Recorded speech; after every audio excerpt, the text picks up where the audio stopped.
Happy New Year! We of course have some new Vanguard news. Usually I don't make videos like this just for one card, but this time we got a pretty big one. As always, if you still need any Vanguard cards, go to 50cards.shop. If you need any playmats, go to zerodamagegaming.com. A lot of the legacy mats have vanished, but of course there's still some other cool playmats that are still available. Use the code Solemn for a discount. Now for the card we are checking out today, it is actually Genesis Dragon Amnesty Messiah. So as you know, in Overdress we are getting these stride deck sets, which are essentially like ready competitive decks. Kind of like a legend deck from back in the day. You know, you buy this and it's a bit stronger than a trial deck would be normally. It also has some little accessories. There's also like a premium version that's even fancier. And so this time we're getting one for Link Joker / Brandgate. So it's the Messiah Stride deck set and we got the Stride for them. So Genesis Dragon Amnesty Messiah. We also know Excelix is coming. So this one says auto on V. When it attacks, cost Counterblast 1 and turn a card from G zone face up. So, you know, the typical G Stride cost from back in the day. Choose any number of locked cards between you and your opponent and unlock them. Choose one of your rear guards and it gets power plus 5k for each card unlocked by this effect. So this is super typical for the Messiah cards. If you aren't aware of this, you know, if you're starting with Overdress, they would basically always attack and then they would lock themselves, and then your Vanguard would attack and unlock them, and that way you have a little bit of a multi-attack thing going. In terms of attack pattern, that usually meant something like a Mordred turn, you know, rear guard, Vanguard, rear guard. So that's the assumption I'm gonna make when looking at this card, but we haven't seen everything from this Stride deck set yet, so of course we can't really be sure. That's, you know, what it's starting to look like, especially since this card is also doing it. How strong is that? I don't really know. In Overdress, multi-attack is definitely quite strong.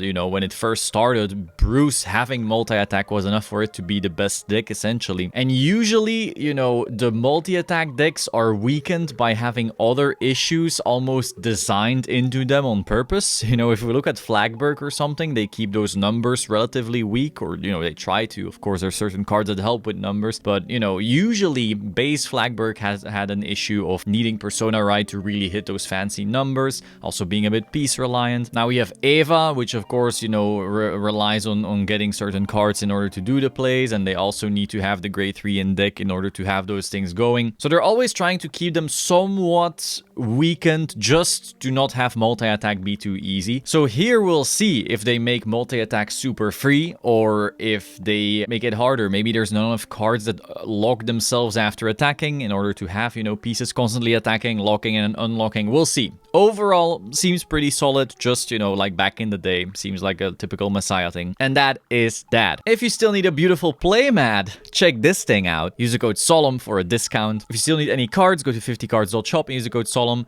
Like, comment, subscribe, and I will see you soon. Ciao.